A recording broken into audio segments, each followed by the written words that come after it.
It's Adair here at Tweak It Studio. I am working on this beautiful vintage bookcase today. I've got it from an auction and I'm super excited to start tweaking.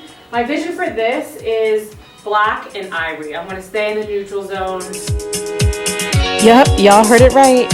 Adair is doing neutrals. What? I know I'm usually a pop of color kind of girl, but I'm challenging myself to use neutral colors while still keeping it fun, funky, and fresh. A lot of dance moves happening at the studio. Using the rainbow chalk antique white on the doors and a nice contrasting black on the exterior.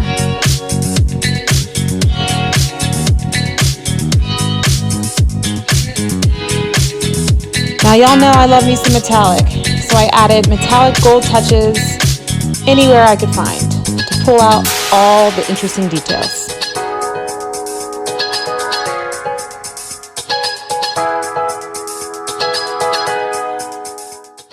Alright, so I just wrapped my first phase of this bookcase.